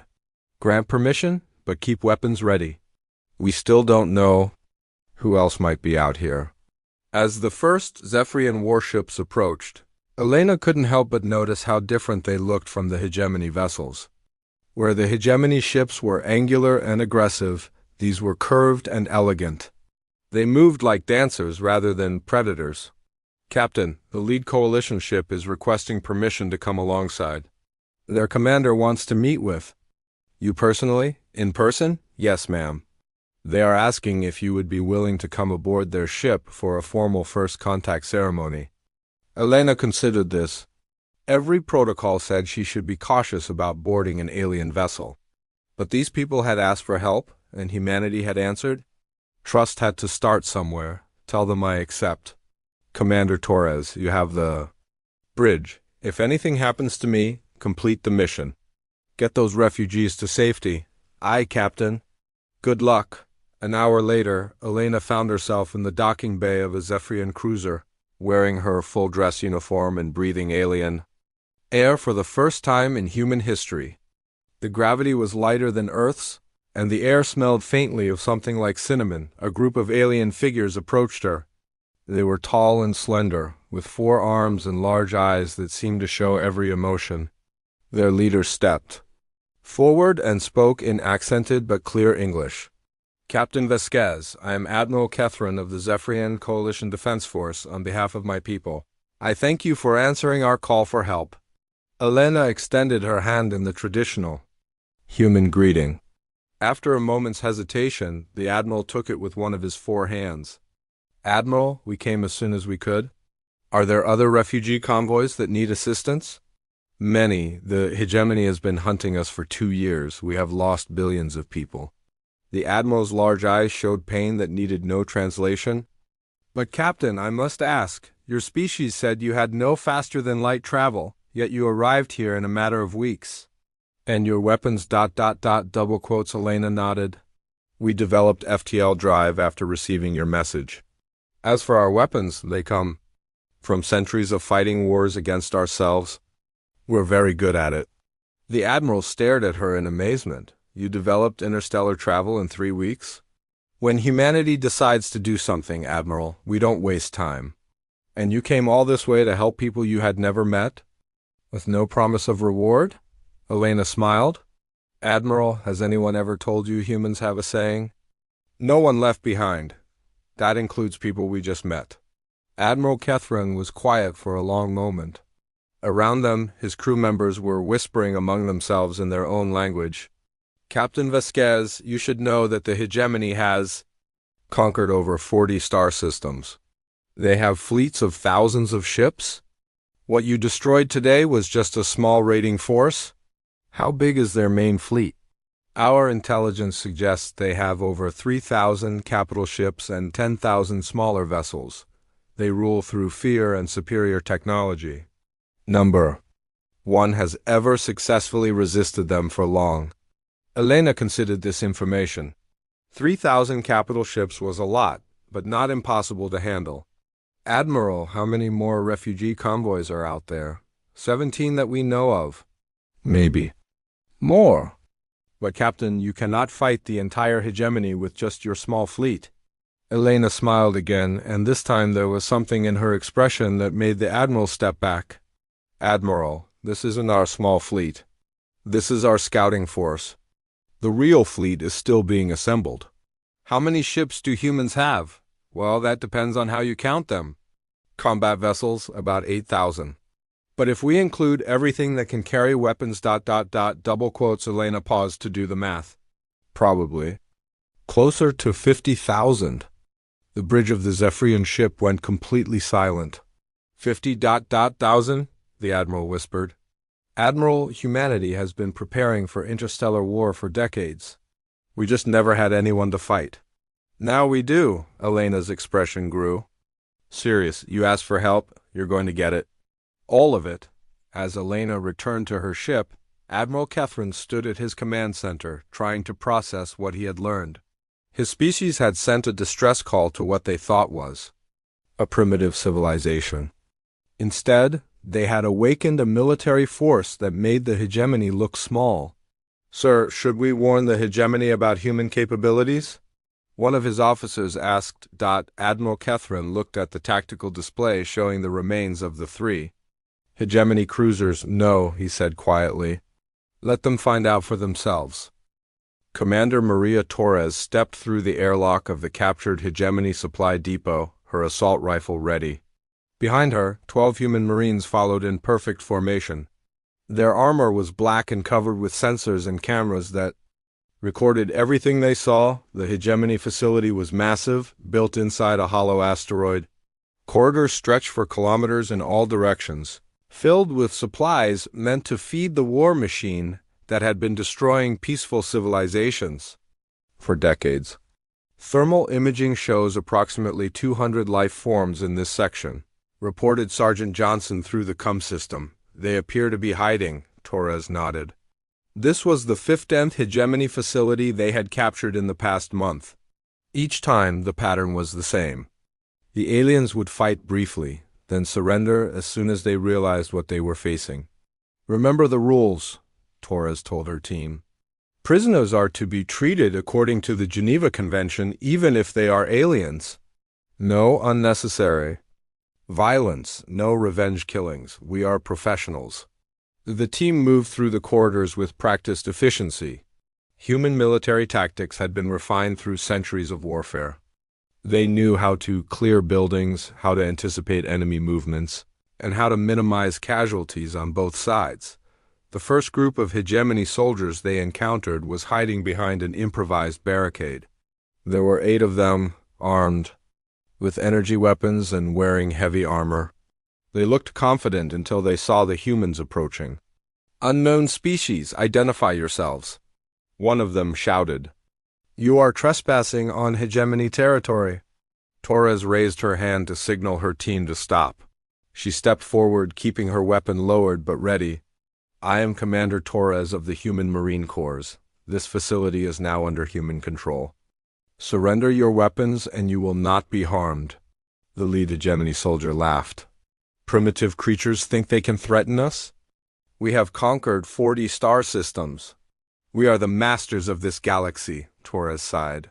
They always said something like that. Sergeant Johnson, demonstration please. Johnson raised his rifle and fired a single shot at the wall behind the hegemony. Soldiers. The high-velocity round punched through 3 layers of reinforced alien metal like it was paper, leaving a hole large enough to put a fist through. The hegemony soldiers stared at the hole in shock. Their own weapons barely scratched. That kind of armor. Your energy weapons are designed to overwhelm shields and then burn through armor slowly, Torres explained calmly. Our weapons are designed to punch through anything immediately.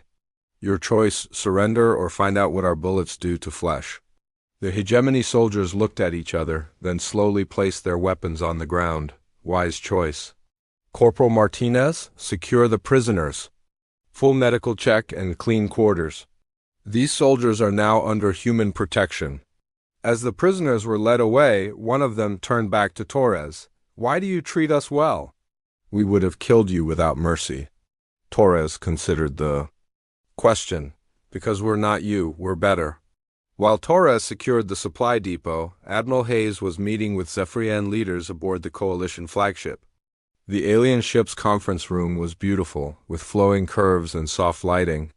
It was designed by a people who believed that even military vessels should be pleasant places to live. Admiral Kethran and his staff looked exhausted. They had been fighting a losing war for 2 years, watching their civilization slowly die.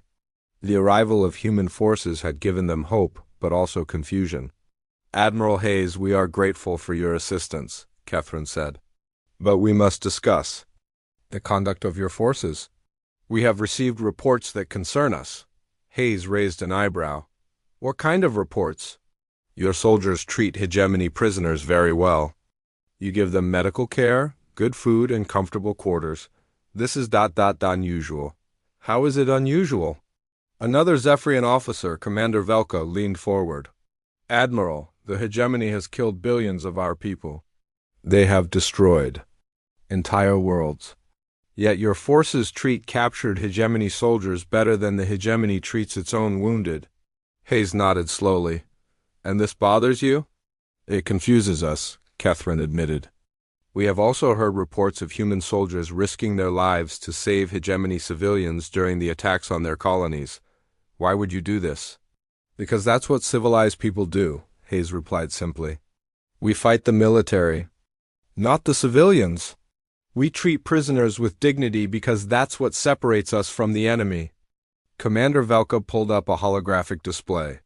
Admiral, let me show you what the hegemony did to our colony on Rikstar 7. The display showed images that made Hayes' stomach turn.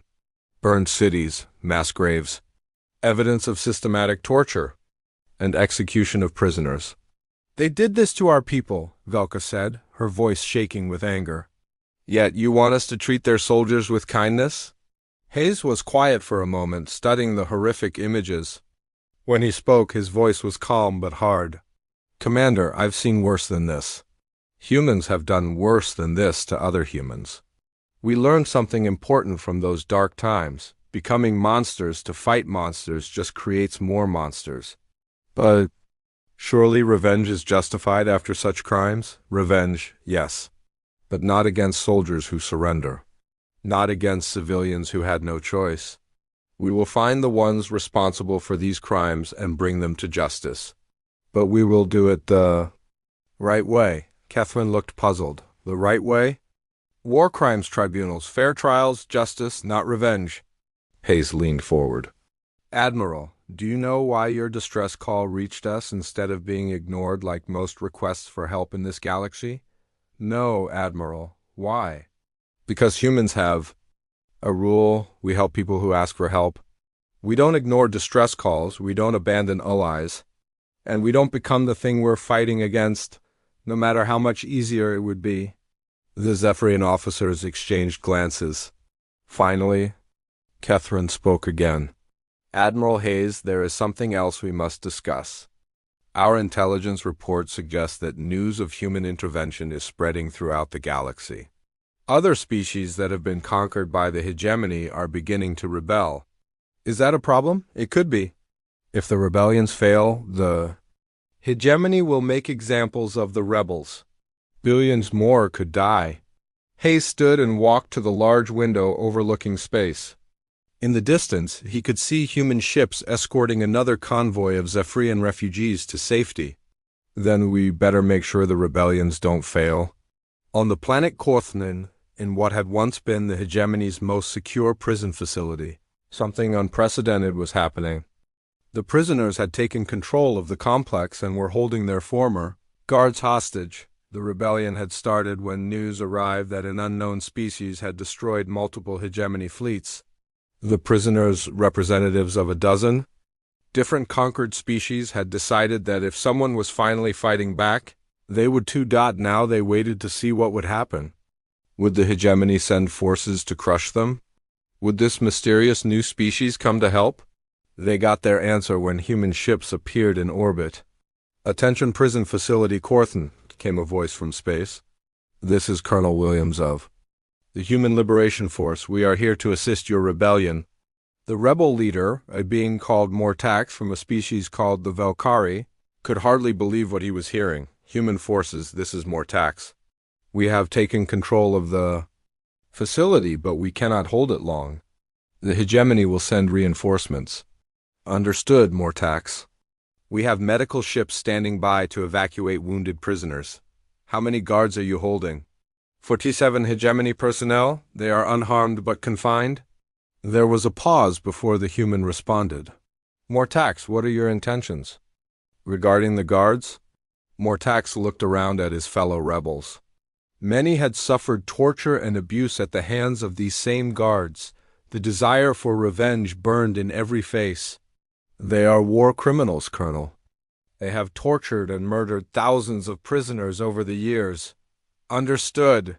We will send down teams to document their crimes and take them into custody for trial. Please ensure they remain unharmed until then. Trial? You wish to put them on trial? Yes, war crimes tribunals with proper evidence and fair proceedings. Some may be executed if found guilty, but only after due process. Mortax was confused. Colonel, these beings showed no mercy to their prisoners. Why should we show mercy to them? Because showing mercy to the guilty is what separates civilization from barbarism, Mortax. Because if we become like them, they have already won. The human transport ships landed an hour later. Mortax watched in amazement as human soldiers provided medical care to both the liberated prisoners and the captured guards. The humans treated everyone with professional courtesy, even those who had committed terrible crimes. Dr. Elizabeth Park, the chief medical officer, was working on a badly injured Velkari prisoner when Mortax approached her. Doctor, why do you help us? We are not your people. Dr. Park looked up from her patient. Because you needed help. That's what we do. But we cannot repay you. We have nothing to offer. We're not asking for payment. We're asking you to be better than your enemies were. Help us build something good from all this destruction. As the evacuation continued, Mortax found himself talking with Colonel Williams about the human approach to warfare. Colonel, your soldiers fight with great skill but also great restraint. How do you train warriors to be so disciplined? Williams considered the question. We teach them that the real victory isn't killing the enemy, it's making the enemy realize they were wrong. You can't do that if you become the thing they said you were. What did the hegemony say you were? Primitive savages who would destroy everything they touched. Williams smiled grimly. We're going to prove them wrong by being better than they ever imagined. Meanwhile, on the hegemony capital world of Krathmar, Supreme Commander Krathik was reviewing intelligence reports that made no sense.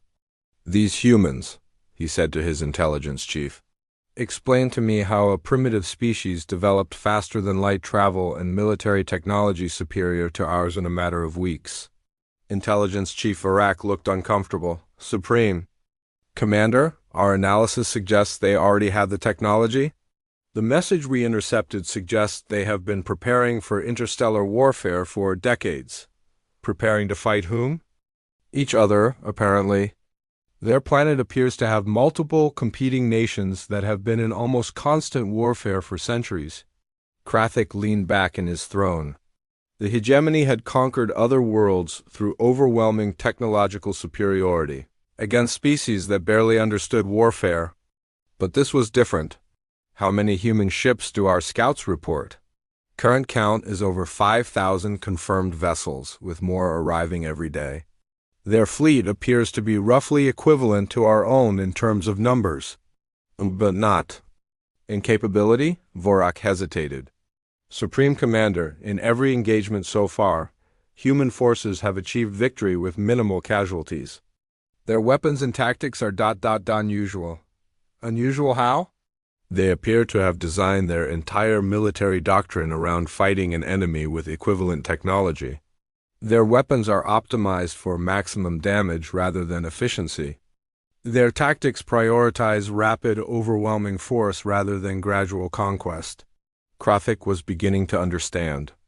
The hegemony had built its military to conquer primitives and maintain order among conquered populations. They had never faced an enemy that was actually trying to kill them as efficiently as possible. What do our captured soldiers report about? Human treatment of prisoners? They report excellent treatment, Supreme Commander. Medical care, adequate food, and no torture or abuse. And this troubles them? Yes, Supreme Commander. They expected to be tortured or killed. Instead, they are being treated according to some human code of conduct regarding prisoners of war. Krathik stood and walked to the large window overlooking his capital city. For 300 years, the hegemony had ruled through fear and cruelty. They had convinced the galaxy that resistance was futile because the consequences would be too terrible to bear. Now they faced an enemy that was proving them wrong, an enemy that was stronger than they were, but also more moral, an enemy that fought with deadly efficiency, but also showed mercy to the defeated. Vorak, what is the status of our slave populations on conquered worlds? Several revolts have begun, Supreme Commander. The rebels seem to believe that human forces will come to assist them. Will they? Intelligence suggests